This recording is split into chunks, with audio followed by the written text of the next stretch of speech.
Councillors, ladies and gentlemen, please be standing for the West Hill Mayor, Councillor Shane Bowen, accompanied by the Managing Director, Denise McCoy.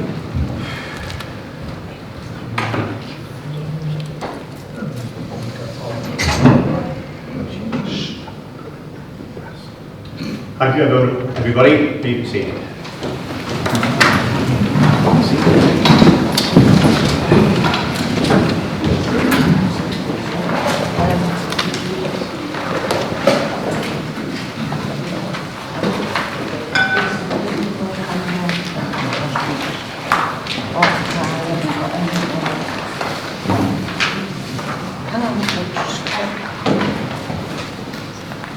Good evening.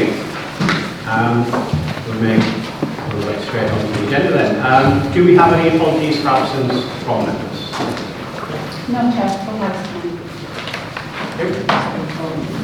And do we have any declarations of interest by members?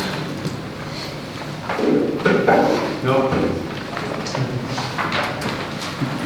We have nothing under item 3.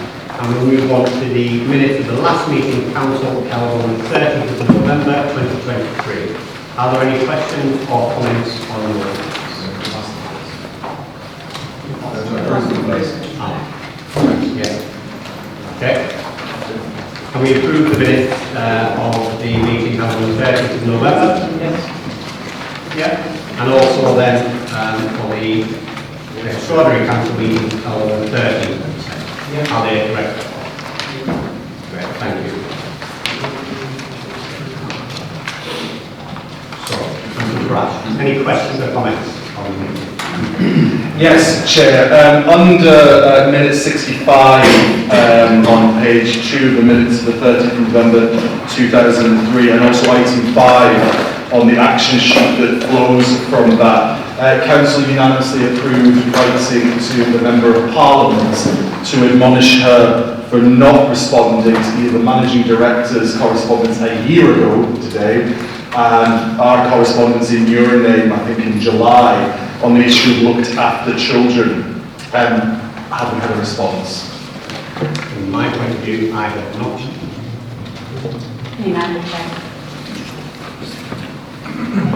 Chair, thank you.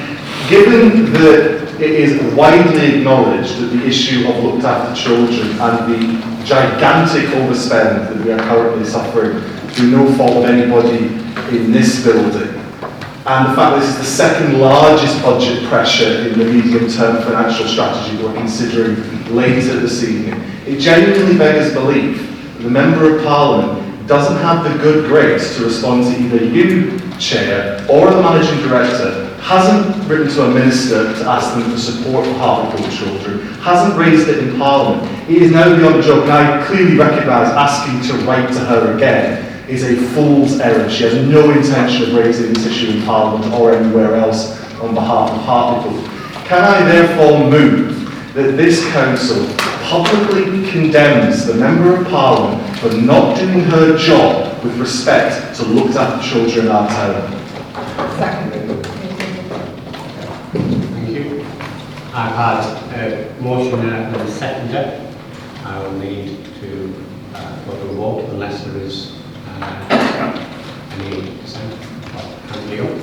Thanks, Mr. Mayor. I think the point I would make is Jill actually works closely with ministers on a daily basis, and she is having conversations with those ministers face to face on a regular basis, and that is one of the things that she is doing as part of her job in Parliament.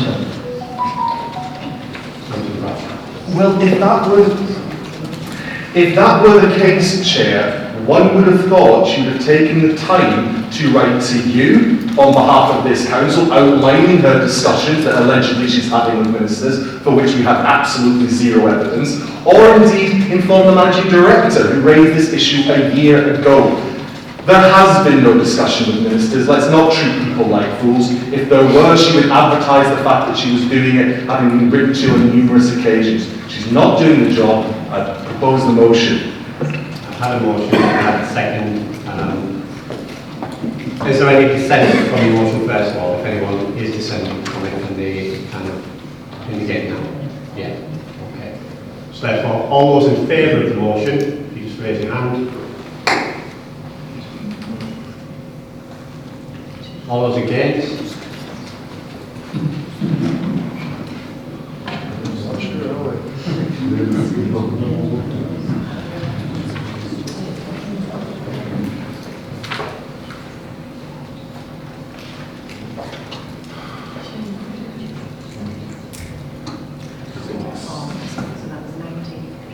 And any abstentions?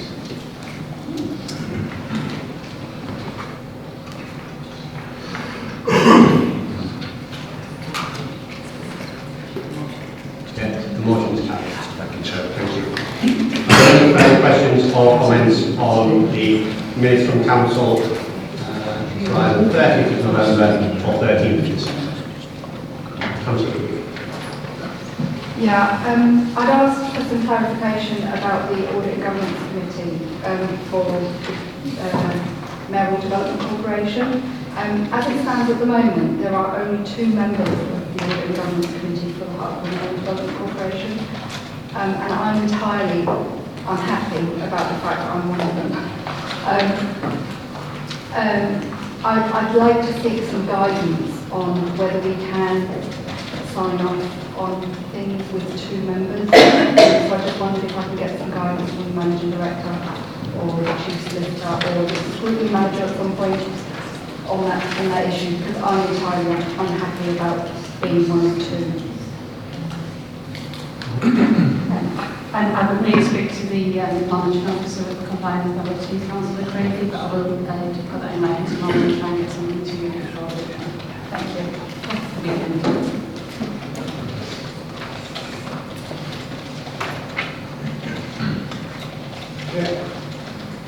Item 6 then, dealing with item required by statute. I'll hand over to the Director of Public Health, Craig Wood.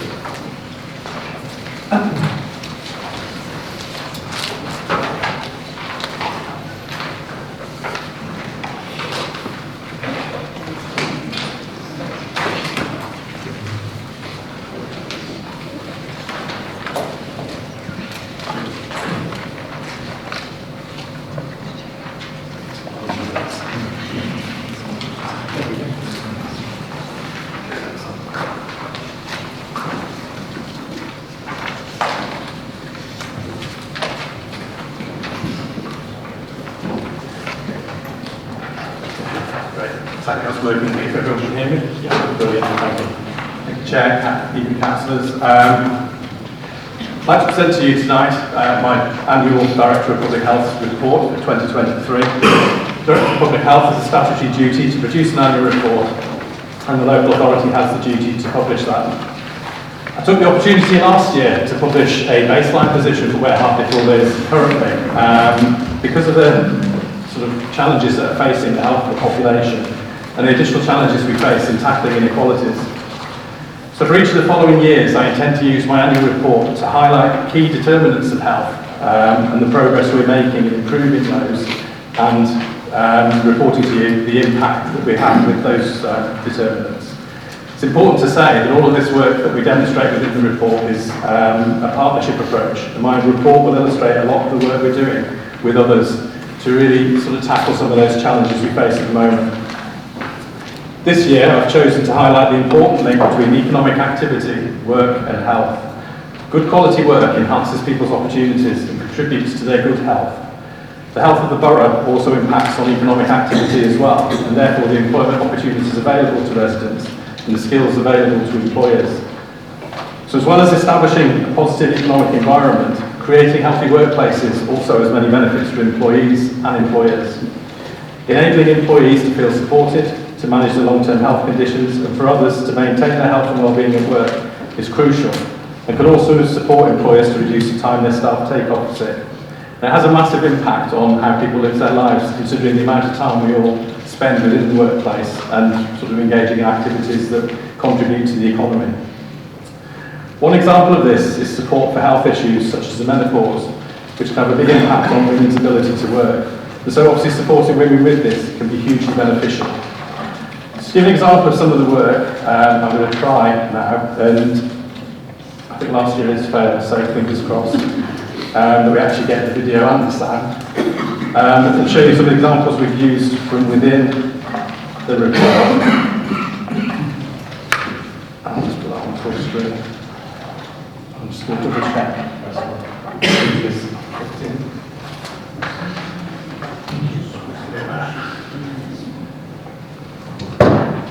So we should give it a go. So this is from the Menopause Cafe, and hopefully it will be self-explanatory. Hi, I'm Lou Greenfield, holders with the Heart and Stockton Health.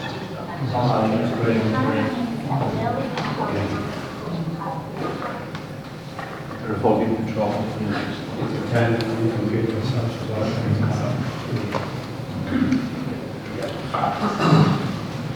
So close. Okay, we'll start again and see. Hi, I'm Lou Greenfield, holders with the Heart and Stockton Health GP Federation. Hi, my name is Ellen Mills. I'm a health and wellbeing coach for Heart and Stockton Health. We're here at Lionel's Cafe in Hartlepool. We meet here once a month on the first Thursday of the month to bring women together to talk about their experiences of menopause. Many of these women have been struggling for months, potentially years, without any support. Not where we like to turn, and we would like to bring them together so we can offer that support. We can talk to them about difficulty that they may be having with their relationships, at home, with their families, with all of their symptoms, and also in the workplace. It's an opportunity for us to provide them with resources, signpost them to the next steps for potential treatment options should they be appropriate for that lady. The drop-in cafes offer a safe space and a non-clinical environment where we can all come together, all involved, and it's just a lovely opportunity to really help my experience. Hello, I'm Jane and this is Glenn, and coming on, this is the second time I've come to this Menopause Cafe.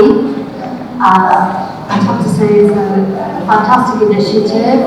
You come in here, it's very relaxed, and they go through all kinds of aspects of the menopause that you probably never think of, but they also have the ability to direct you rapidly to correct medical services that you need, and get you the appointments, and get you the treatment that you need, and they're just absolutely amazing.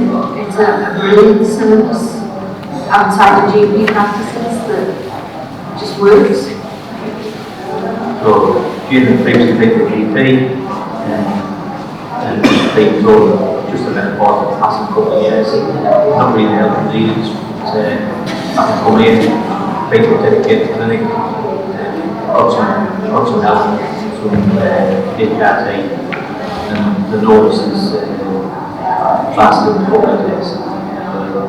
So yeah, well,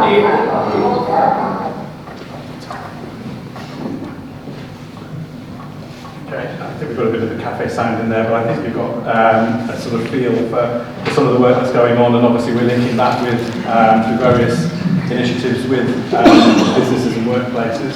I think if you've had a look at the report itself, we've got videos embedded with various different things. I want to give you a slight flavour tonight, but I sort of recommend you go through, because a lot of Hartlepool residents are giving their time to film videos for us, which is great, and the impact of some of the work we're doing. So, good health in the workplace as well also helps our population to maintain their own good health. And as I mentioned before, it's somewhere where we spend an awful lot of our time, and a healthy workplace has many benefits for both employees and employers. So Council supports the Better Health at Work Award, which supports employers to deliver a healthier workplace, and a number of our large employers have already signed up to the programme, and we're trying to encourage many more to join to really sort of benefit the health of their population. Large employers such as the Council can have a massive impact on the health of the population.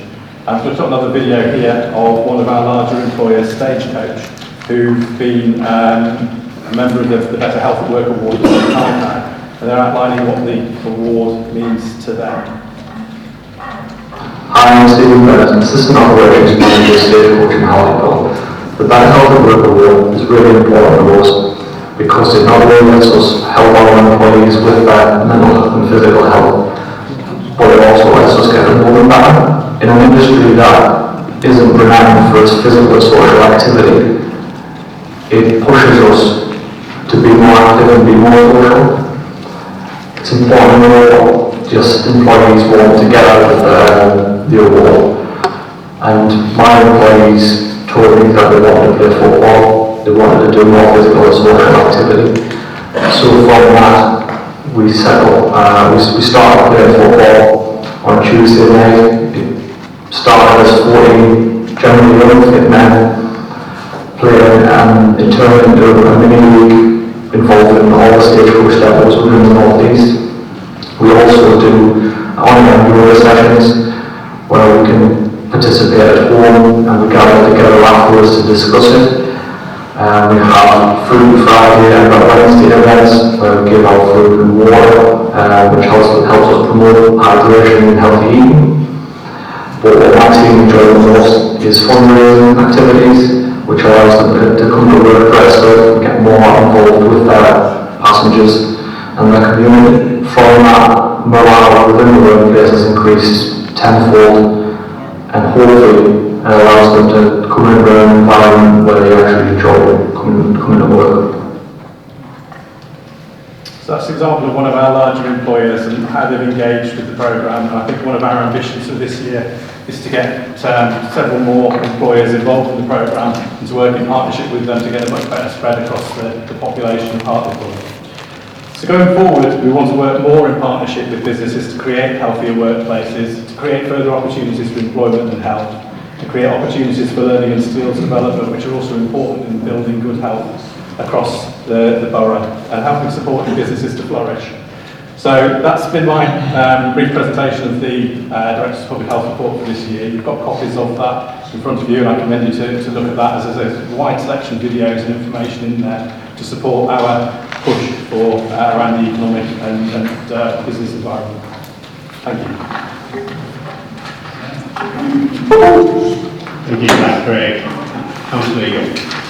Thank you, Mr. Mayor. I just want to put a vote of thanks on record for creating the team and how Claire worked closely with me. It's been an honour to be the Chair of Health and Wellbeing Board this year. We've done some good work, and it's been good to do that work with you, looking at the forwards, reading that detail and the work that's happening. So congratulations on a solid year, and all the members will be keen to talk as well on those successes. Councillor House. Thanks, Chair. It's quite a few years now since I've had a chat with you about the menopause, because it had been brought to my attention by a family member and a few little horror stories that were going on. And I know at the time you were starting off looking at that. So it's progressed really well, and I think that's a great initiative, the cafe idea and getting everybody involved.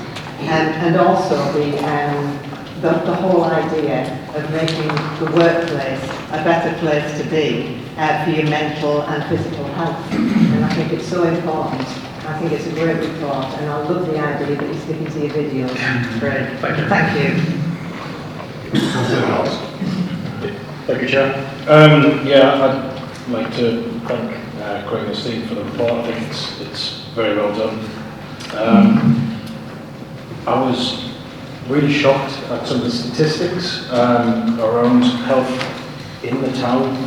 The one that really stood out to me was that 3/4 of adults in Hartlepool were classified as obese. I'm genuinely shocked by that. And what I wanted to propose, what I couldn't figure out, is for the next year, so 2024 report, which the team will commence shortly. I'd like to recommend that we maybe focus on transportation and the environment as an area of focus. I think getting people physically active and moving, cycling, walking, running, those kinds of things, getting to and from work, but also just moving around our general day-to-day lives, and the effect that would have on things like obesity, and the environment is obviously something that ties into that. I think it would be a really good area of focus. I'd just like to raise that recommendation first. Thank you, Chair. Thank you. Great. Did you want to come back on any of this?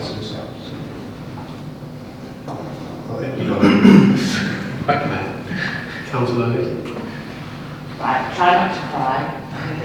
Because I did, so as I say in the video, a bit predicting the justice.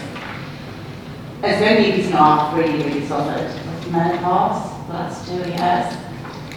And to try and get GPs to recognise that not everybody can have HRT, and I'm one of those people who can't have HRT because of family history. And it's taken me, I know my doctor's door, and it's a nurse who's listened to me, and I finally have a consultation next week in Newcastle, and I'm so pleased because my life's been hard for the last 2 years. I don't sleep. I cry a lot. I think that's normal, isn't it? It is, yeah. But my husband always thought she was only for a year, and he keeps saying, when's your appointment? My appointment's on the 8th of February. But GPs need to look at people like myself who can't have the regular drugs that help people get through the stage of life. And because I tell you something, it's been hell. Absolute hell. And I think when you do this piece of work, and I've never had a chance to get to Isle of Dogs yet, I've only known about it from last month. And it was I got the text the day when it was happening. And then obviously I'm being here and my mum's quite poorly. But I will get there. I think there should be more things about the menopause around the town, you know, because Thursdays is not convenient for everybody. And bring it into our community hubs because I think we should. There's lots of people suffering like me out there. But thank you for highlighting it, and hopefully Nick will write a lovely piece and I can look the store.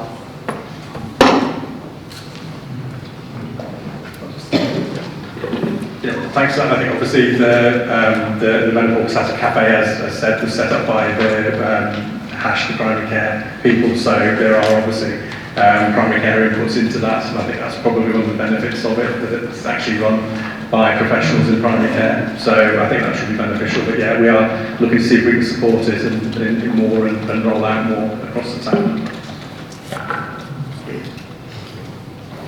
Councillor Queen. Yeah, can I just flag up? I think Councillor Lawrence made a really good point. Can I just ask what the procedure is for moving that forward? Do we need to pass a motion? So I was going to have to come back and suggest as part, other than as well as the health and wellbeing body, whether or not it might be something or the government to look at next year, given that it does have a remit in relation to health.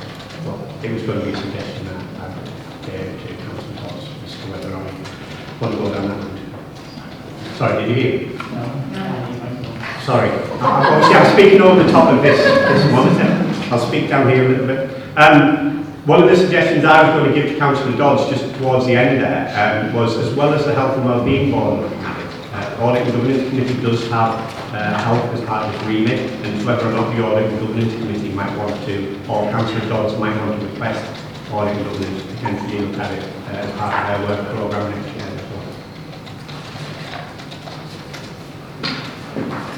Chair, I'm perfectly happy to recommend on behalf of Council that next year's Audit and Governance Committee do indeed take that on. I think it's a good idea. Any further? Did you want to come back, Councillor? Yeah. I appreciate that might be a great idea to let audit and governance, but I'm just thinking of next year, moving into 24, 25. Should we not have this as an action moving into the next year rather than wait for an audit and governance investigation, which might take a year? I mean, Craig, is it from your point of view? Yeah, I mean, obviously I've just completed this year's, so starting to think about next year's. Just get this one out of the way, but yes, I'm happy to look at that and consider that for next year's.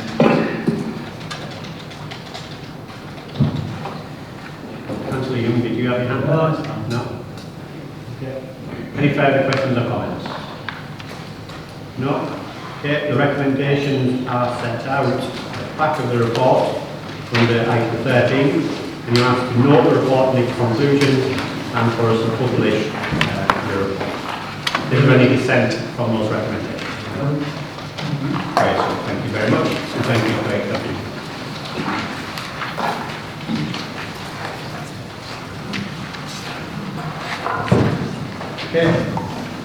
11, I have no announcements.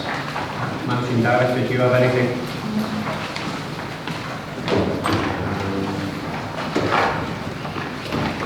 Do we have any business? No.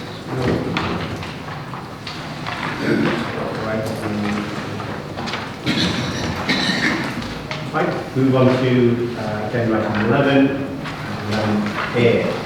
Proposals in relation to council's approved budget and policy framework. Thank you, Mr. Mayor. I would like to have us take the report as read, because it's been read a number of times now and seen by most councillors, all councillors, since it was published in Finance and Policy. I'd like to thank council officers for their hard work, and I'd like to propose an amendment to recommendations of the Finance and Policy Committee. We're more than aware of the strain on residents' finance over the last few years. We also appreciate the impact this has had in terms of cost increases in service delivery to the council. The professional advice of the Director of Finance, IT and Digital Services and subsequent recommendation of the Finance and Policy Committee is to increase the core council tax to 2.99%. We cannot in good conscience inflict this level of increase on households in our town, and therefore I recommend the following. That for this budget, we used part of the £1,044,000 extra grant received last week from the Conservative Government and recommends to the Independent Remuneration Panel that they review members of our scheme with particular consideration being given to the removal of all special responsibility and route leaders' allowances in readiness for a new scheme to be adopted for the municipal year 24-25. That will save a potential £93,000. Furthermore, we propose to use the increase in business rate income verbally confirmed by the Director of Finance and Policy Committee on Monday, the 22nd of February. Finally, we are bringing forward additional proposals to address council tax fraud that we believe will save an additional £150,000. We think, therefore, that we can reduce that 2.99% increase to just 0.99% or 37 pence per week for any Band D property. Dave's going to hand out the amendment with a breakdown on the back of the savings. This amendment is difficult. The finance reports have been difficult. I would like the Finance Director to give his robustness advice, and then I'm going to ask for an adjournment of 15 minutes for members to be able to digest and review the documentation that's been passed out. Thank you, Mr. Mayor. Thank you. James?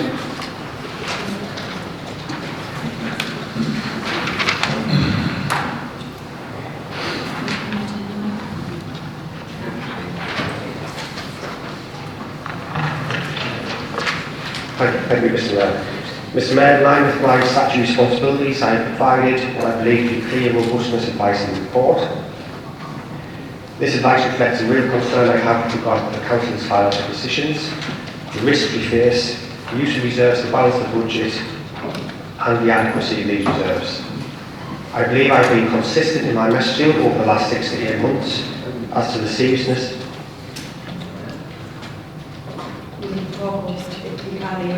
Sorry.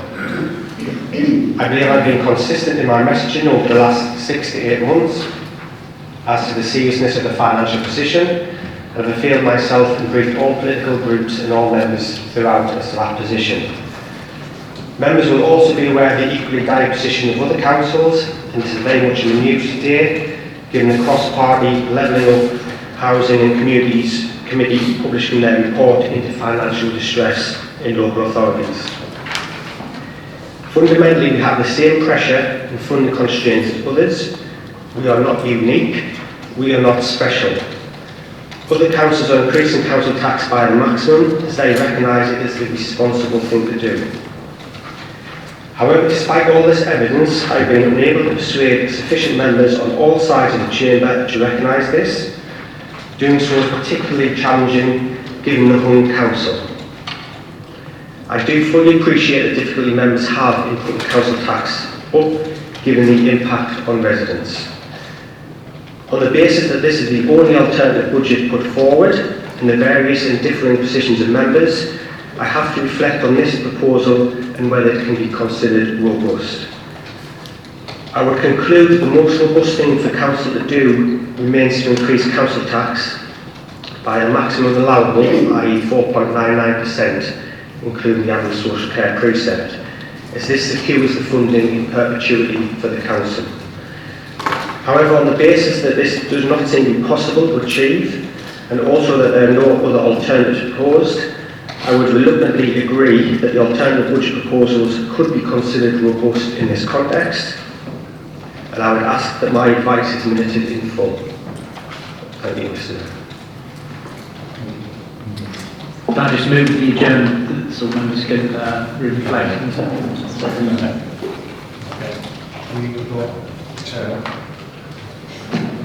Just 1 second, Councillor Thatcher. Yeah, 1 second, Councillor Advice. We need to forward. Just a show of hands. I've had a proposal and a second. Can I get a show of hands? All those in favour of an adjournment?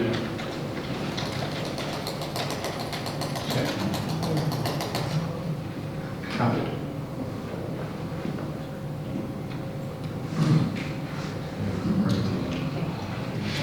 Those against?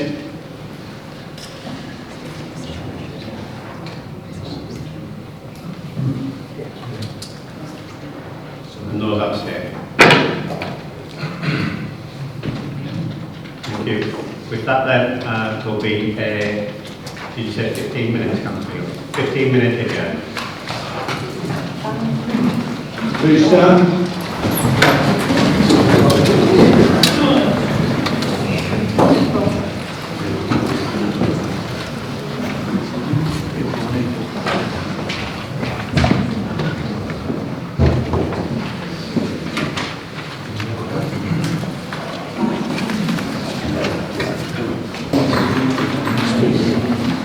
Okay, thank you everybody.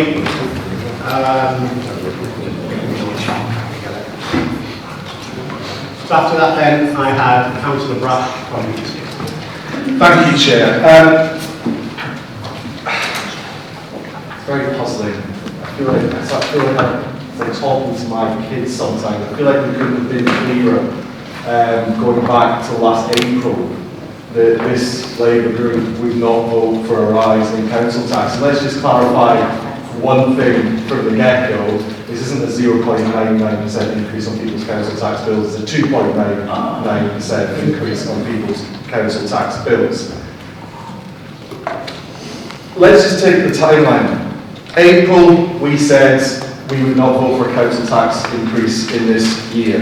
In May the 16th, I have a letter here, we wrote to the leader of the council congratulating on his appointment, offering to work together, but making clear we thought council tax must not go up, a letter that received no response. In June, we had a tweet from our Member of Parliament who said that she was working on a plan with the leader of the council to cut council tax. I've got to say now would be the right time to reveal that plan. And a leaflet that said council tax would be frozen, and I just, without any further comment on this, there are other things going on, I just quote that leaflet. This will involve councillors approving a council tax freeze for the coming year, meaning there will be no increase in both the core council tax rates and the adult social care precept. In September, this group argued to give officers direction in terms of formulating a budget to announce that we would freeze council tax, and it was the policy of this council to allow officers to work in those parameters, as we had done 12 months previously. That was voted against by members opposite and wasn't enacted. And so here we are. Instead of 10 months planning, which we could have done, where we could have looked at various budget lines that I could go through. For instance, I think it might be worth looking at the £578,000 we spent on corporate strategy and public consultation. No proposal on the table here tonight after 10 months. Instead, we've got a proposal that's been put forward in the last 10 minutes. 10 months to plan, leaving officers whistling as they bring forward a proposal that's now being amended at the very, very last minute. It is no way to run a council. And how disappointing it was to read the government's response to the Levelling Up Select Committee published today, where they said they had no intention of reforming council tax.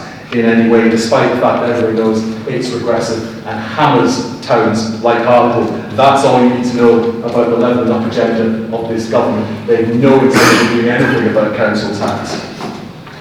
I will come to one point, which is the proposal on SRAs. The only group in this council who's consistently talked about cutting or abolishing SRAs has been on this side of the table. Indeed, my colleague to my right has never taken one penny of our SRA for the position that she holds. She's always refused it. When I became chair of audit governance, I immediately asked for mine to be cut in half. We hear the proposal on the table to write to the independent remuneration panel saying which I actually think, and this Labour group, if it takes office in May, will go further, that we can take more out of the council's allowance and expenses budget. We believe we can top 100 grand's worth of savings. And we believe that I'd like to move an amendment. Until that is done, I would amend the proposal. And by the way, we will be voting against the budget. And if that's rolled up into this, then we'll vote against that too. But let it not be said that we don't agree with cutting special responsibility allowances. We believe in cutting them further than the proposal on the table tonight. So if it appears on a leaflet or a website or a social media platform, that'll be another investigation. We're not telling the truth. We believe we should stop SRAs as of tonight.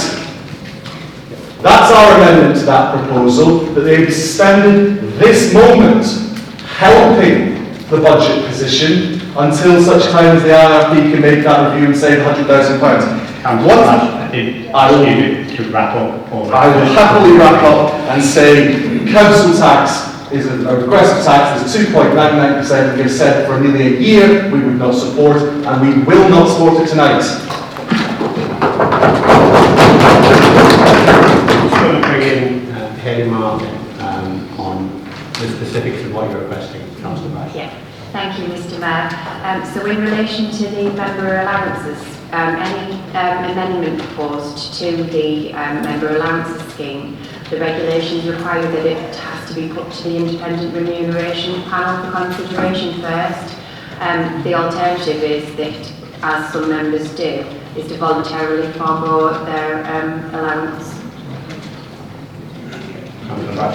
Allow me to amend my amendment. I therefore move that this council agrees that all members will voluntarily give up their special responsibilities as of this evening.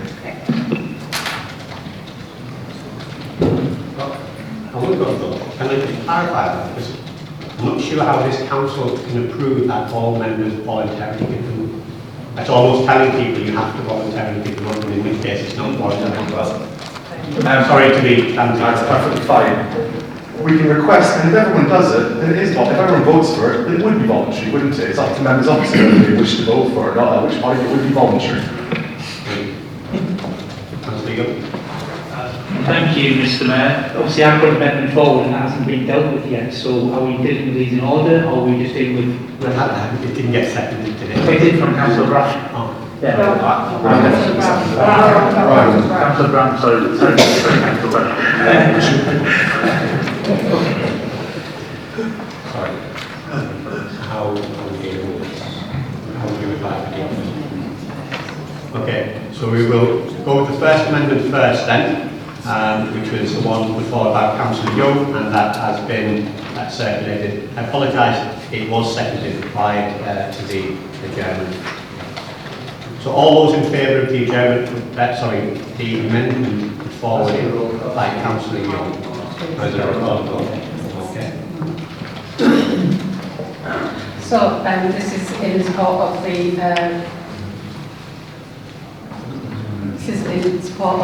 agreement that's been the amendment to the agreed recommendation that's been put forward to Councillor Snow. Councillor Allen. Against. Councillor Ashton. For. Councillor Boddy. Against. Councillor Brash. Against. Councillor Brown. For. Councillor Buchan. For. Councillor Cassidy. For. Councillor Clayton. Against. Councillor Cowie. Councillor Cranny. For. Councillor Creevy. Against. Councillor Darby. For. Councillor Dodds. Against. Councillor Dunbar. Against. Councillor Feeney. Against. Councillor Groves. For. Councillor Hall. Against. Councillor Hargreaves. Against. Councillor Harrison. Against. Councillor Holbrook. Against. Councillor Howson. Against. Councillor Leedham. For. Councillor Lindridge. For. Councillor Little. For. Councillor Martin Wells. For. Councillor Moore. For. Councillor Morley. Against. Councillor David Nicholson. For. Councillor Veronica Nicholson. For. Councillor Oliver. Against. Councillor Reeve. For. Councillor Sharp. Against. Councillor Smith. For. Councillor Thompson. Against. Councillor Wallace. Abstain. Councillor Young. For.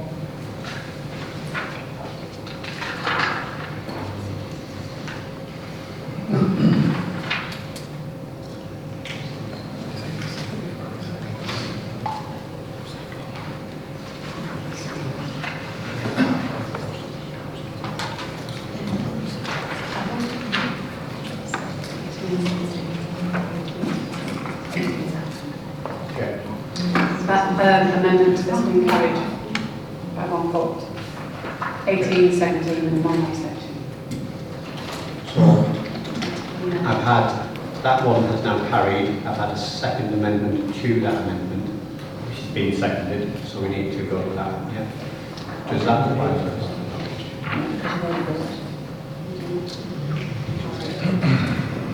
What are you asking?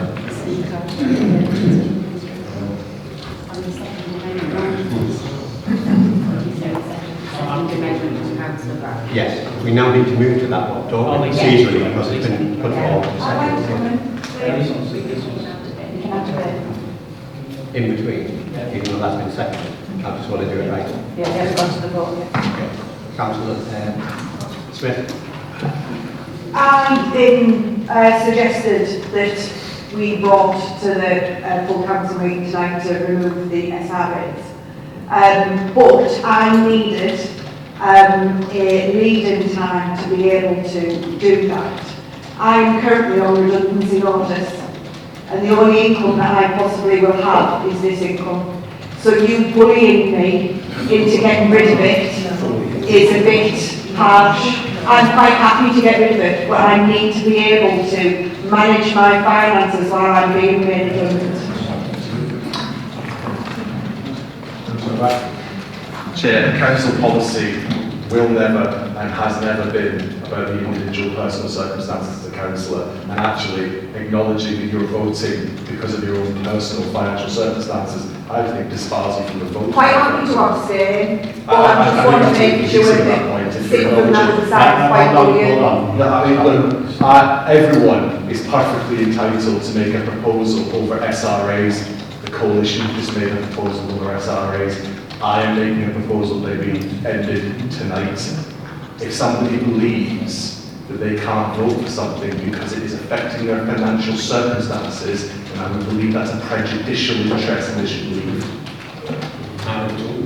To my understanding that Councillor Smith doesn't get an SRA anyway, and the only one I do, I get from the fire authority we have no control of. No, licence and I get Oh, two or three. apologies, okay. Councillor Brown. Thank you, Chair. It doesn't really affect me that financially, so I haven't got a right in voting. I'll be supporting Lisa. Councillor Wallace. Oh, I don't get any of these allowances, so that's not really what I'm talking about. I'm just incredibly bemused. I mean, neither one gang nor the other gang. And I came to this meeting expecting this council to take the most important decision of the year in some sort of order. And the whole thing's a total dinner. Someone comes in and gives us 10 minutes to just think through this thing. We've got the Director of Finance, and I'm sorry to say this, James, who's been giving consistent advice for almost all of the year, who now tells me that it's just as robust to go with part of that. My focus, if you like, is on the services that this council provides, in particular the services to the most vulnerable in our communities. Now, my ward of Froston, we've got some of the most affluent housing in the town there at one end, but at the other end, I've got some of the least affluent and the most desperate that rely on council services, whether it's from street sweeping to social services to all the stuff, to the public health that we just heard about. And I'm not convinced that either a council tax freeze or a minimal council tax rise will do this. And the recommendations that were on this sheet, I agreed with them. No one likes to pay council tax. No one likes to put their council tax up. But even though it's an unfair way of doing it, it's what this council has. Apart from, messing about at the edges, which also is the case with this council allowance. Bollocks, I would say. I'm sorry to use the word. We're talking about saving a few tens of thousands of pounds and taking the council back, I would say, to these august people stood here. Not people, sorry. on these paintings. By the time these paintings were done, there wouldn't have been any allowances, which is why every one of those paintings is rich. Go back a bit further, MPs didn't get allowances, so only rich people could be MPs. And allowances were fought for and brought in by socialists, so that ordinary people could have a say, stand for election, and not lose out financially. And I think we need to give that some thought, why allowances are there in the first place. But in terms of how we go forward with this council tax rise, I'm just bemused. I think that whoever takes charge of the council after next May, whether it's with no council tax increase or a minimal council tax increase, is going to find themselves in very short order explaining to the people of this town why we're cutting services which are already cut to the bone back even further. I'm very bemused. I'm just going to abstain with all of this. Thank you. We've had the amendment and seconded, so we'll now go to There's two things, Chair. The first thing is, as much as I respect Councillor Wallace's view on this particular topic, when you recognise that this council, and that's not been mentioned tonight, actually, it probably should be, this council's budget has been cut by central government from £70 million to £24 million. That's why we're in a situation. We are very limited in the things we can do, and one of those things is give up those things like special responsibility allowances. But I'm sorry, I do have to ask for clarity from the Chief Solicitor. A member opposite has made a very clear statement about their intentions on this vote. Can they continue to vote on this? Mr Mayor, I think this motion we need to possibly reconsider, because legally members are entitled to take that allowance. That's in the Constitution at the moment, and I think the key word is that they can voluntarily give them up, and I'm not sure that council has the power to vote, because obviously it would take out a number of votes if it's considered pecuniary interest. I think possibly the wording of the motion should be reconsidered.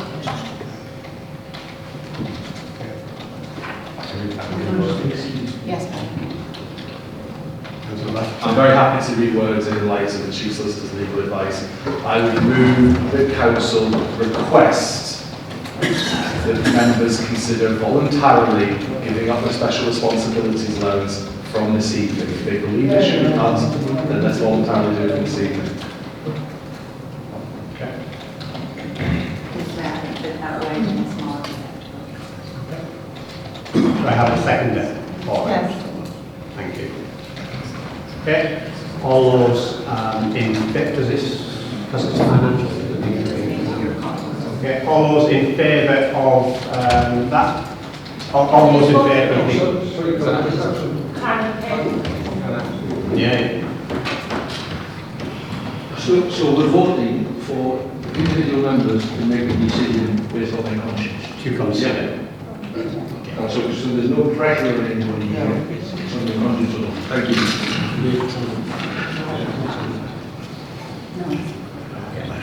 Okay. All those in favour of the amendment put forward by Councillor Brash?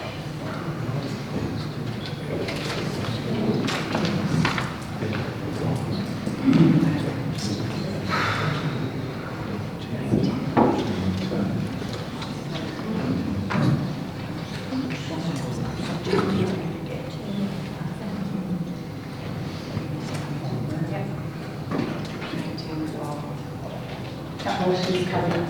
Or the amendment to the recommended. No, we need to figure out who's against. The vote, 19. All those against? None? And those abstaining?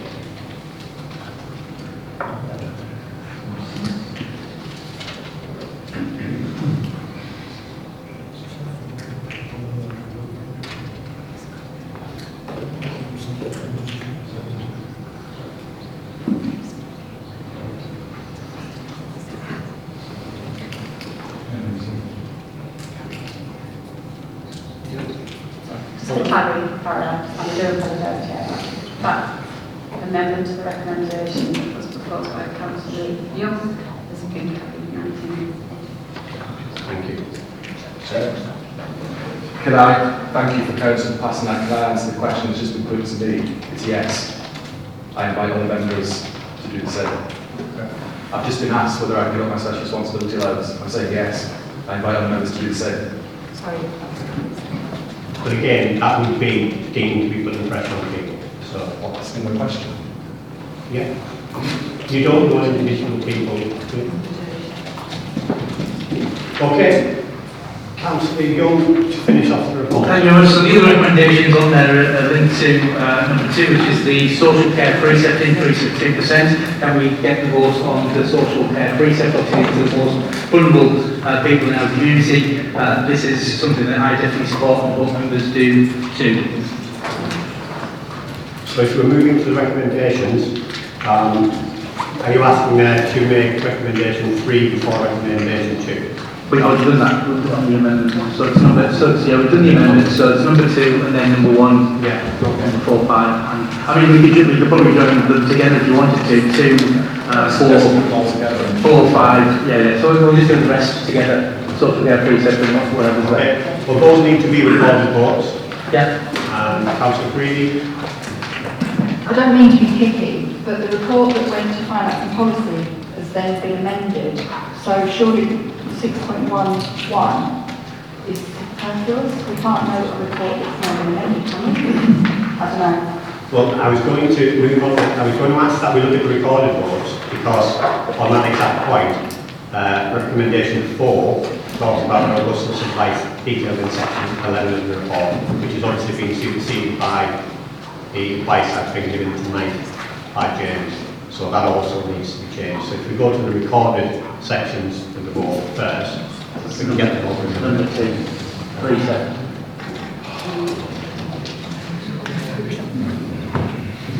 Chair, I can just contest it. You want to check this?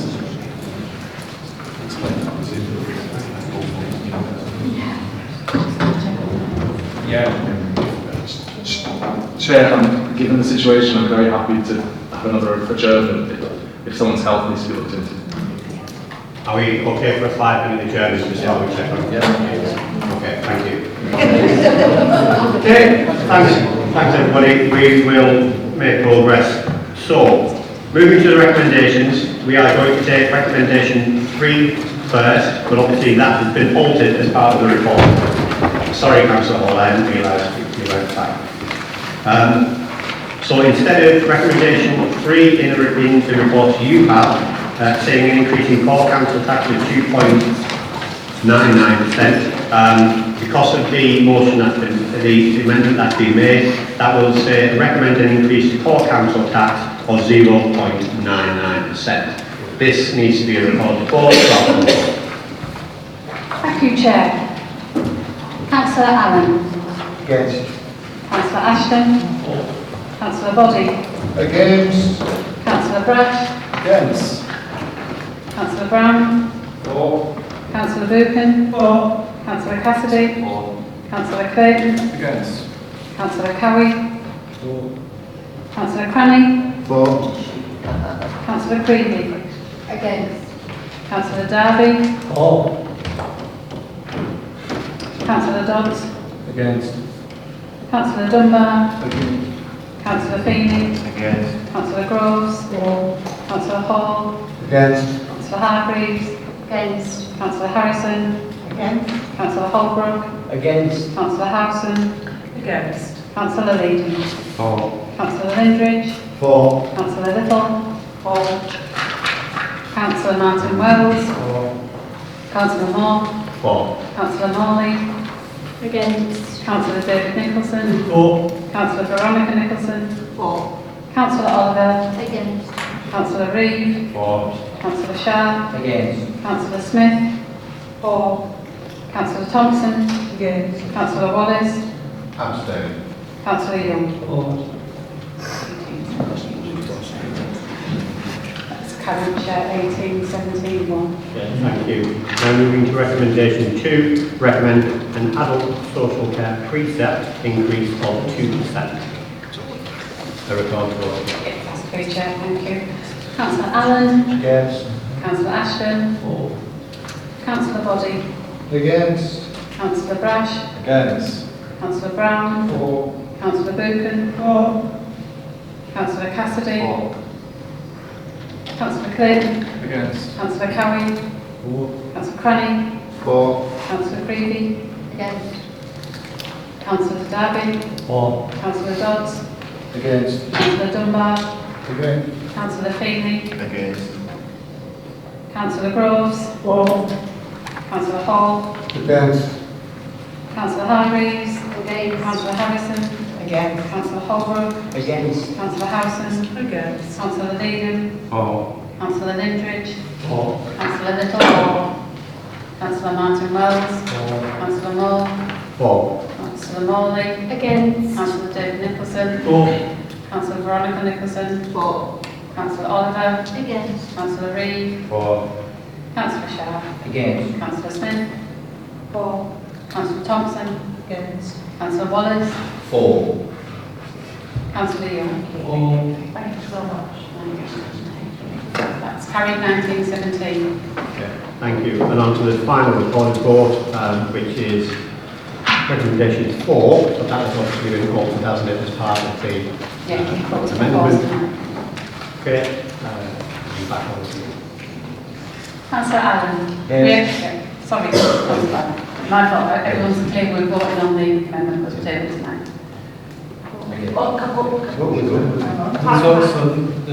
So this is effective. What the coalition has tabled tonight. We changed it from this. Based on the table. Yeah. Okay. Councillor Ashton. Councillor Boddy. Against. Councillor Brash. Against. Councillor Brown. For. Councillor Buchan. For. Councillor Cassidy. Councillor Clayton. Against. Councillor Cowie. For. Councillor Cranny. For. Councillor Creevy. Against. Councillor Darby. For. Councillor Dodds. Against. Councillor Dunbar. Against. Councillor Feeney. Against. Councillor Groves. For. Councillor Hall. Against. Councillor Hargreaves. Against. Councillor Holbrook. Against. Sorry, Councillor Harrison on this round. Against. Councillor Holbrook, you said against. Do apologise. Getting ahead of myself. Councillor Howson. Against. Councillor Leedham. For. Councillor Lindridge. For. Councillor Little. Councillor Martin Wells. Councillor Moore. For. Councillor Morley. Against. Councillor David Nicholson. For. Councillor Veronica Nicholson. For. Councillor Oliver. Against. Councillor Reeve. For. Councillor Shah. Against. Councillor Smith. For. Councillor Thompson. Against. Councillor Wallace. Abstain. Councillor Young. For. 18-17-1. Okay, so the other recommendations are simply to note, however, as has been pointed out by Councillor Creevy and myself, they do include alterations to recommendation 1 and 4, given the... Yeah. Everybody understand that? Okay. All those in favour of? Yeah. This is no. Note, yeah, the recommendation. So all those in favour of noting those recommendations?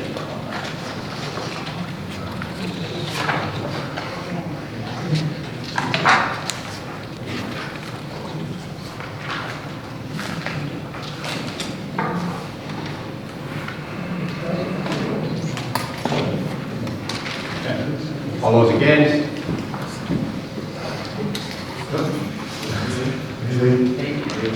And abstentions?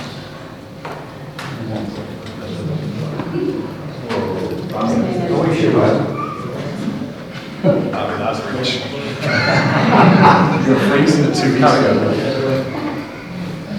Okay, thank you very much. That one concluded. Councillor Young again, housing revenue account business. Thank you, Chair. I think it's as read as well. Apart from just say one or two things about the importance of this being included in the budget, so we need to vote this through. It is a big part of our plans within the budget. We appreciate that everything's gone up, rent's gone up across the board in the private sector. Everybody's having to pay more as a result of inflation, and we're still dealing with that coming down, but the effects of that will be felt for some time. It's therefore important for us to agree to the rent increase of 7.7% for 24-25, and that will help us to balance the budget. Thank you, Mr. Mayor. Any questions on Councillor Wallace? Just a quick correct. I also point this out because I'm a bit of a pedant. Inflation isn't going down, inflation is going up less fast. Thank you. Can I just clarify one point? 7.7% is more than is required to balance the HRA budget, isn't it? Get that clarified.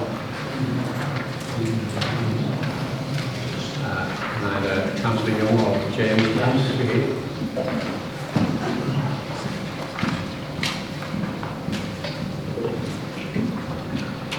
Yeah, just to confirm, there was two options in the report, 6.7 and 7.7%, which would the HRA is in balance.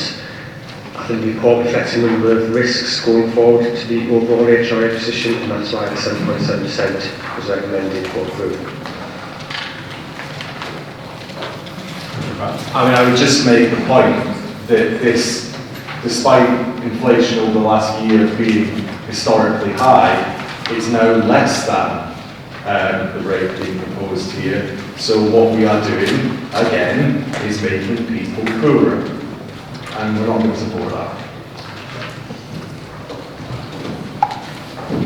Councillor Harrison? Yeah, thanks, Chair. Finance and policy, there were alternatives, and I did ask about an alternative, and I think it would have been better to go down an alternative route rather than to put it at the top. It's a vastly huge rise in rents, and it's very unfair. Is anybody going to second the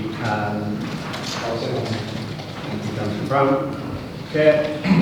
Looking at the recommendations. There we go. So, recommendation 1, to note the contents of the report. I'm assuming, is anybody, recommendation 1, are we happy to note the report? Yeah. Recommend the council increase for... I think you've actually had the report from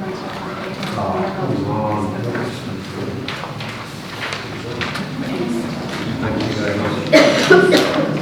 So I apologise. Where are we at now? Okay. So 6.1 in the report, to agree to the rent increase of 7.7% for 24-25. All those in favour? No, you did say that.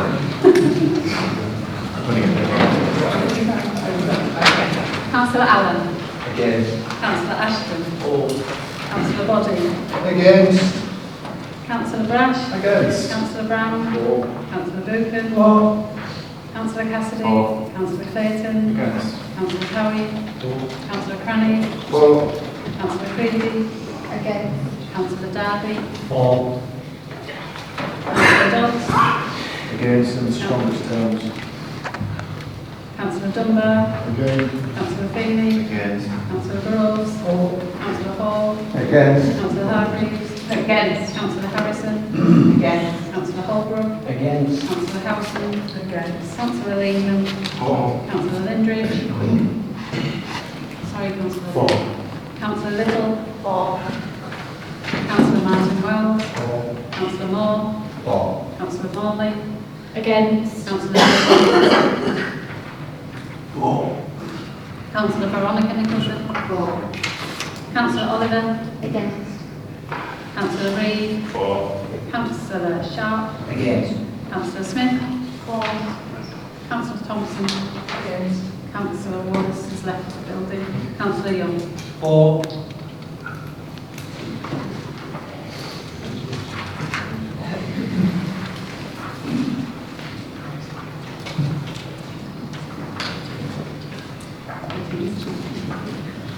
The report's recommendations carried the chair 1817. Thank you. Okay, moving on to motions received by the council. We have two this evening. May I ask the proposer of the first motion supporting our shop workers to come forward? Councillor. Thank you, Chair. Chair, I'm very happy to be able to introduce this motion as a Labour and Cooperative Council in the Chamber. Having a work life, I was a retail worker and I know too well the challenges and conflict that can arise from dealing with shoplifters and threats to staff. Just some figures last year alone, shoplifting rose by a staggering 32%, with shop workers on the front line. The British Retail Consortium has estimated there were 850 assaults on shop workers each day in the year 2021-22. Evidence from our colleagues at Ulster reveals that shoplifting is not the only conflict that's faced by shop workers. Threats to violence and armed robberies are commonplace and an issue in many areas. We all aware some smaller shops in our town have resorted to having security guards on the doors. Staff in Lidl are wearing body cameras, over-the-counter panic buttons in Greggs. Staff just want to do a good job, just want to serve customers, and stack shelves that don't want to be abused and be in fear. As detailed in the motion, the incidence of shoplifting in the Cleveland police area are higher than any other in the country. However, Cleveland police do work hard to combat this. The detection rate of shoplifting is above the national average at 23.1% as compared to 15% elsewhere. A recent report by the National Police Chiefs Council has asked the police and crime commissioners across the country produce a retail crime action plan. This plan will detail the circumstances which attendances of officers would be a priority, how evidence and witness statements would be gathered, how to deal with prolific offenders, and a commitment to effectively police retail crime hotspots. Just this week, the Shadow Police in Minister Alice Norris's tabled an amendment to the government's criminal justice bill, demanding tougher action to protect retail workers, with a specific criminal offence carrying a sentence of 12 months in prison and a fine of up to £10,000 for assault on shop staff. With that in mind, I hope this motion will pass tonight. That we write to the Home Secretary to ask to reverse the laws which have downgraded the threat of goods worth less than £2 to a minor offence, but also to support moves to include a specific offence of assault against retail workers. If I may, Chair, as well, I just ask for an amendment to the motion that we tabled, that we also write to the Cleveland Police and Crime Commissioner to develop and introduce a retail action plan to reduce shoplifting and retail crime in the Cleveland Police area. Sure. And the seconder, Councillor Quick. Double out that next to him. So as Councillor Allen has stated, the numbers of shoplifting thefts are staggering, with many shops persistently targeted by gangs. Across the UK, the Co-op Group reported 175,000 incidents in the first 6 months of last year alone. That's 1,000 a day.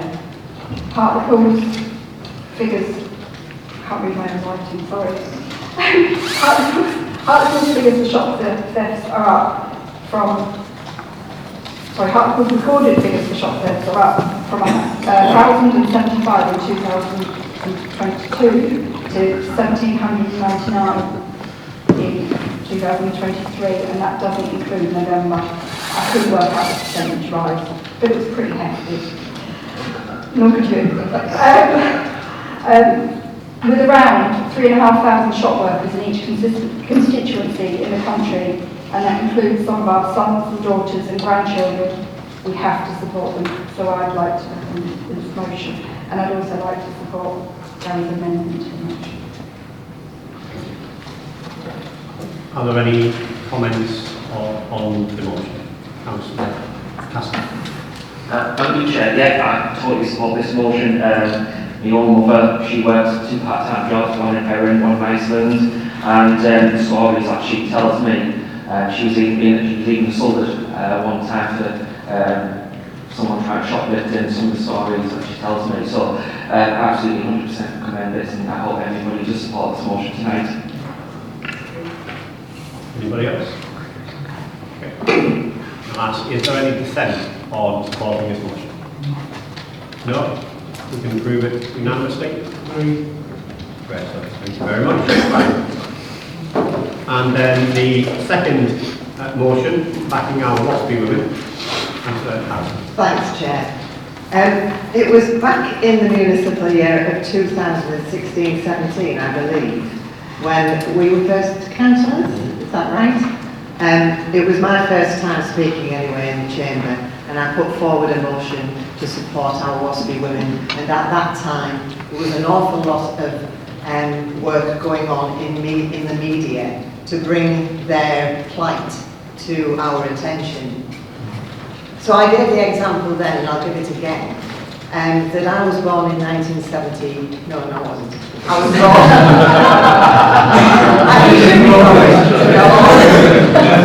I know, yes, just dream on, dream on. I was born in 1951, so it was just on the cusp of the pensions, you're having to be a little bit older. It didn't affect me greatly, because I was actually 61 when I got my state pension, rather than 60. But it affected my sister, who was only 4 years younger, and she had to wait another 7 years for her state pension. And that was just an example of how ridiculous the whole system was, not preparing those women in that group for their retirement. They'd already planned their retirement, and suddenly it was swept away from them. And it created a lot of problems for a lot of women and a lot of families. We have a WASPI group in Hartlepool who works very hard. They go down to London and they go all over the country to actually let people know what's going on. And they do work extremely hard, and I think they try their best to bring attention of the women's situation to people. We need to support them, or we need to continue to support them, because we have been supporting them as a council. We need to continue to support them, and I would suggest that we support the motion in writing to the Secretary of State for Work and Pensions. You never know, it might have some effect. And I would also say that on International Women's Day, which is the 8th of March, we have a flag flying for the WASPI women, and perhaps other things to bring the town's attention to their plight on that particular day. Thank you. Councillor Lindbridge. Thanks, Chair. I fully support this motion or recommendation. I know, but I looked over and nobody was getting so I assumed you might have been asking Councillor Lindbridge to second it. No. So you can sorry word. Carol, sorry. As one of the 3.8 million, I second this. Thank you. Councillor Lindbridge. Thanks, I'm fully supportive of this motion. It's really, really important. 25 years ago, I was a financial advisor, who's a bit longer, and I was planning, or helping dealers to plan for retirement at 60 to enrich their lives. We've done that through enhanced pensions and endowments, so that at least they didn't have to work beyond 60. So I think it's really important that we find some balancing between the people that have to go back to work and we don't really need to, and being forced back into work because of the pressures, financial pressures they're so whatever's recommended, I'm fully supportive of that. Really important. Thank you. Thank you. Well, got the vote. I'd like to make an amendment if I may. Just following on the previous motion we had at the last full council meeting, I think it was, where we were asked to write to Councillor Sharp, who pointed out that there may be a general election looming any time shortly. So, following on from the recommendation that Councillor Sharp gave last time around, is it also worth sending a copy of this to the pensions? Yes. Can we get a second? I'll second that. I'm assuming there's no? Okay, brilliant. Any dissent from the motion? Great. Thank you very much. Managing Director's report. Thank you, Chair. And so, Paul, I've been asked to provide an update on the Star Centre and the Children's Fund. Works on the formal completion before Christmas and phase 2 commences in the new year, and we anticipate that those works will be completed by the end of quarter 1 of the financial year 24-25. The Council has included the appropriate borrowing costs within the 24-25 budget, and regular updates will be provided on a quarterly basis and annual basis. Are there any questions? Okay. The Teesside Combined Authority and Transport Committee. Councillor Moore was appointed as substitute for Councillor Little on this committee, and Councillor Cowie was appointed the Vice Chair of Neighbourhood Services at the last meeting of full council. It's therefore proposed that Councillor Cowie replace Councillor Moore as a substitute for Chair of Neighbourhood Services on this committee. Next item on my report is regarding member development and training. It's previously agreed that the both recording and displaying attendance and training sessions on individual member web pages, a high-level overview will be provided regarding the conclusion of the programme. And advised members that 18 sessions took place with an overall attendance of 152, giving an average attendance of 8.44 members out of a possible 36. Attendance levels range from 3 at the lowest and 16 at the highest. The report also refers to the P challenge recommendations set out in there. So whilst attendances were disappointed and taken on board the recommendation on the P challenge and engaged in the LGA, I can only request that members continue to support us and look at how we can improve that going forward. Councillor Hargreaves. Thank you, Chair. I've been really quiet tonight, so I thought I'd better stand up and make everybody aware that I'm here. I just wanted to pick up, this is my second time round as a councillor, so I did do quite a lot of training the first time round, and I'd like to think that I have maybe developed a bit of craft, so I may not need to attend absolutely every single one. But having said that, I did find that the timing of a lot of them was very inaccessible for those who might have caring responsibilities or children that they need to pick up from school. A lot of them are around that kind of tea time, 4 o'clock slots, and I don't know whether anyone's ever tried to do a Zoom or a meeting with 2 hungry or hangry children, but it's not the best. So if we could look at varying it, you're never going to suit everybody, I appreciate that, but if we could look at just some variation to suit different responsibilities that everybody has within here, I think that would be very advantageous. And that was quite calm for me tonight, so I'll sit down. Yeah, if I can come back, I totally agree, Councillor Hargreaves, but we are going to try and do as well as look at online training so that members can actually do it in their own time with students there to give them that flexibility. Sorry.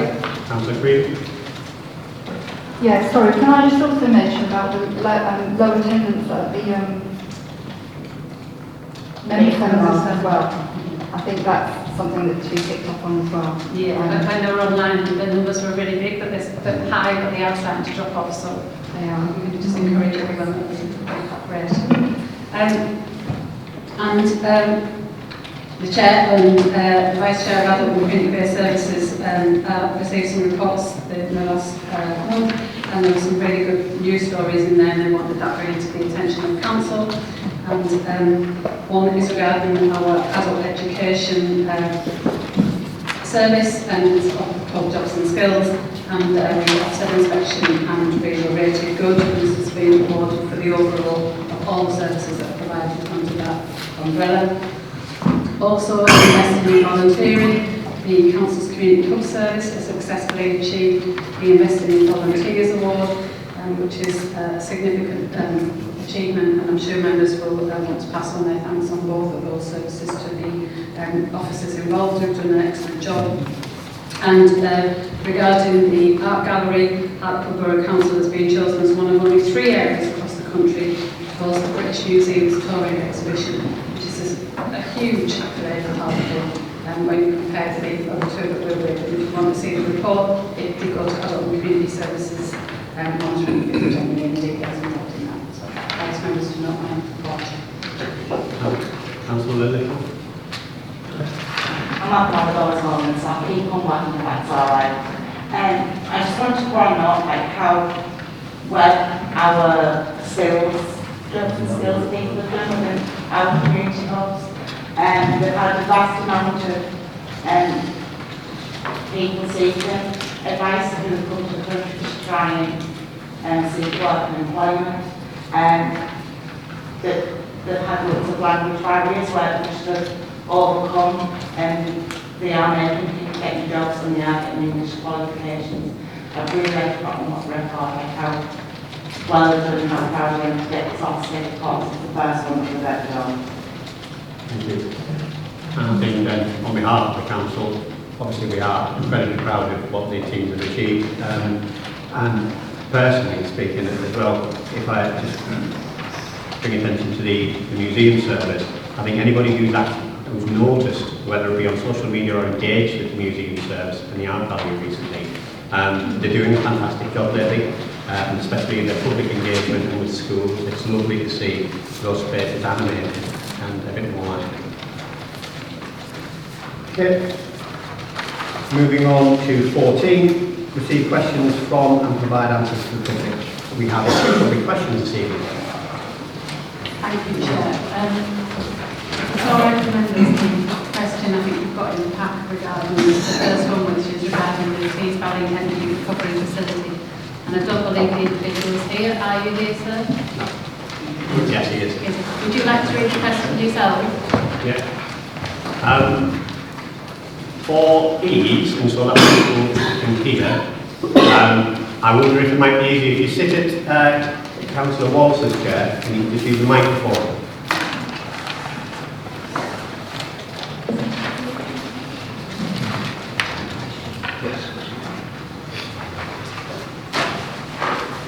Okay, thanks for this opportunity. This question concerns the Tees Valley Energy Recovery Facility, that's the TVERF. At the Redcar and Cleveland Council planning meeting on July the 20th, 2023, this incinerator was passed by 2 votes to 1, with no mention of carbon capture and storage as in the original plan, and no mention of costs. Also in July 2023, the government decided to expand the emissions trading scheme, that's called the ETS, to include energy from waste facilities. That's pushing up the cost of future incineration contracts. In October 2023, the National Infrastructure Commission called upon the government to urgently implement waste legislation needed to achieve the 65% recycling rate by 2035, as well as limit the building of new energy from waste plants without carbon capture. They also said that the councils should not sign or renew long-term waste contracts that cannot meet the new conditions with immediate effect.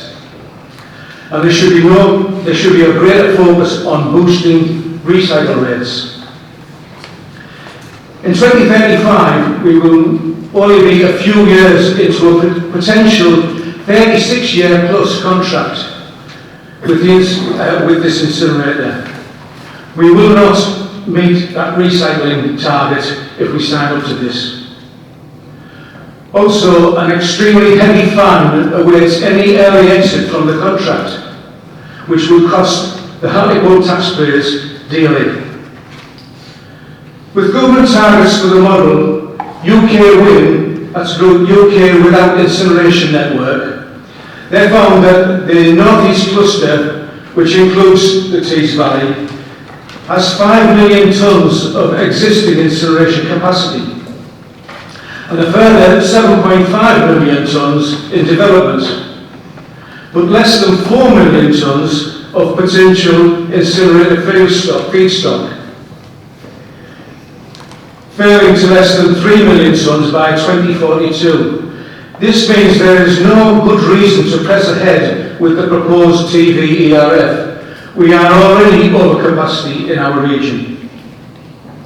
Now, Dr. Kate Bernard of Medact North East said, as nurses and doctors campaigning against the proposed waste incinerators on Teesside, we are deeply concerned about the effects of incineration for the health of the local community. Waste incinerators are an example of health injustice, disproportionately built in deprived areas without the consent of the communities living there.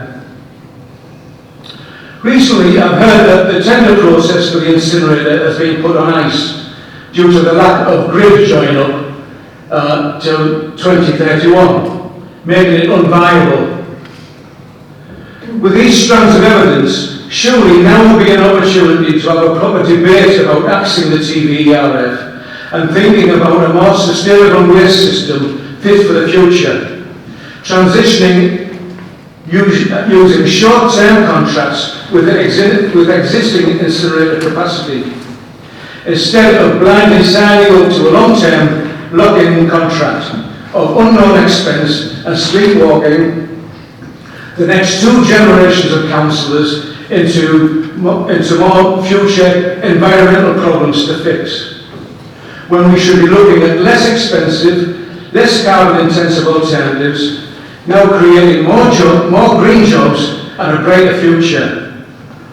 The question is, will the council review this with relevant impending legislation and have a proper debate about it? And if not, please can you state your reasons why not? Thank you, Mr. Casey, for the question. The answer is as follows. The Tees Valley Energy Recovery Facility is an essential infrastructure development that will serve more than 1.5 million people living in the Tees Valley, Durham and Newcastle areas, providing an appropriate treatment solution for approximately 450,000 tonnes of residential waste. This will help the partner authorities move towards their shared goal of sending zero waste to landfill while maintaining an essential service, and in doing so will generate up to 49.9 megawatts of electricity to power homes and businesses. The facility will be combined heat and power, and that will be enabled, allowing for the export of heat to nearby users, and it has been designed to be carbon capture ready, thereby allowing for future development of carbon capture infrastructure at the site. However, deploying either CHP or carbon capture is not a condition of operation of the Tees Valley Energy Recovery Facility, which can operate legally without this, as is the case of the vast majority of energy recovery facilities across the UK. Outline planning permission for the Tees Valley Energy Recovery Facility was granted in July 2020 following a public and statutory consultation process. The 2 tenders for the plan submitted their reserve matters applications to Redfern and Cleveland Council as the local planning authority in March 2023, which was subject to both public and statutory consultation. These applications were considered by the Council's Regulatory Committee on the 20th of July 2023, and both were granted full plan permission at that meeting. The project partners recognise the challenges facing network operators, which are affecting many people and projects across the UK. Therefore, we are working collaboratively with National Grid and Northern Power Grid to find a pragmatic solution for the TVERF connection. The government is now considering how the emissions trading scheme is to be applied to energy recovery from 2028 onwards, and if implemented, we will be aware and make aware to everyone how this will affect all energy recovery operations to local authorities across the UK. ERF are among the most heavily regulated industrial installations in the world and must meet strict environmental standards. Therefore, the Tees Valley Energy Recovery Facility will use proven and robust technology that has been successfully used across the UK and in many other European countries for decades, which process waste in accordance with strict regulatory standards. Therefore, at this time, Hartlepool Borough Council remains committed to the TVERF. We do not deem it necessary to pause or review. Thank you. Thank you, Councillor Young. Do you need any clarification on that, sir? I'm just wondering whether the question is really. There's no mention in the answer there about improving our recycling rates. Effectively, and the push isn't to send it to landfill. It's to actually preparing to reduce the waste that we're producing, reducing that. There's no mention in the answer about more efforts to do that. This response is part of what the Neighbourhood Services and the plan application item was based on. I think the key point there is it's to do with residual waste. 450,000 tonnes of residual waste is part of this scheme, and that's where we're at. So recycling isn't mentioned in the answer to that. Just a final point. Yeah, we have one more question for clarification. Okay. The question was whether the council would be willing to talk to a group of people who have some points around that. Are you willing, as a council, to listen to the concerns? I think the point is that we would accept any written, and you've done this tonight, which is fantastic. Yeah. So 6 minutes. I think we could be open to that, and I think that's something that we would listen to as a council. I think rental officers would agree with that as well. So that's something I think we can agree to in terms of receiving information from yourself. Thank you. Yes, Managing Director. Chair, as the project sponsor for the 7 local authorities that are leading this project, Hartlepool Borough Council cannot be a group on its own. It would have to have the 7 local authorities there to make sure that we are in agreement with that. But I'm more than happy to continue to receive written correspondence between ourselves and Mr Casey, and we'll make sure that the project board, which has representations of all 7 local authorities, receive this question and the response, and it will be debated at their project board. Are you content with that? I'm not clear on that answer, sorry. Does that mean you will, as the 7 local authorities, listen to a presentation from us? I need to take that to the project board, Chair. I need to take that to the project board because I can't, there are 7 local authorities and we're running out of the Borough Council. As I might lead on it for the 7, I represent 7 local authorities. Okay. Are you content with that, sir? Yes. Okay. Thank you. No. Given that the questioner is content with the answer, there is no debate. Those are the rules we agreed to, I'm afraid. Okay, thank you, sir. Yes.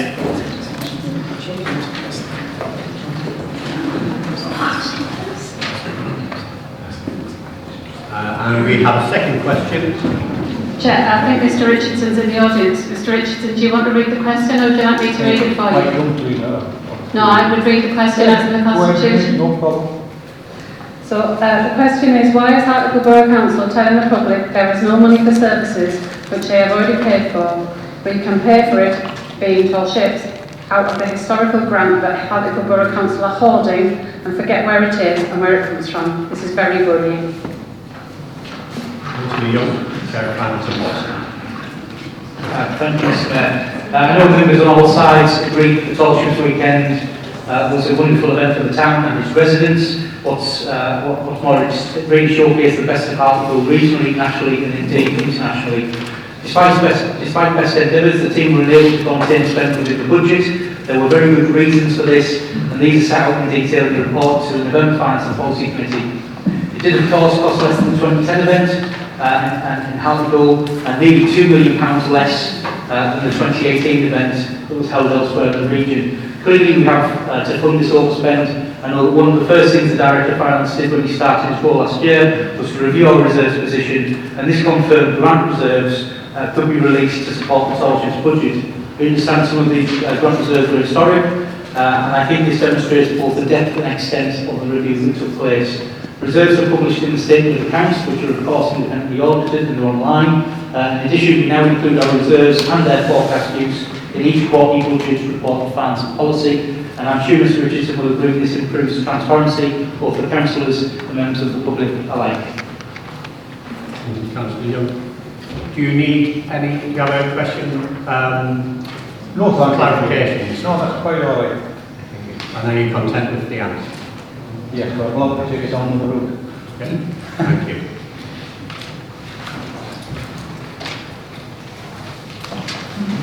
Okay, do we have any questions to chairs about recent decisions of council committees under council procedural rule 10.1? No? We have no questions on notice, and we have no questions on notice for the police and crime panel and fire authority.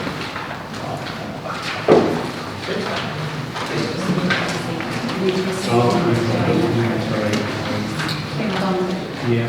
Okay, can we receive the minutes for police and fire authority held on the 13th of October and police crime panel on the 12th of September? Okay.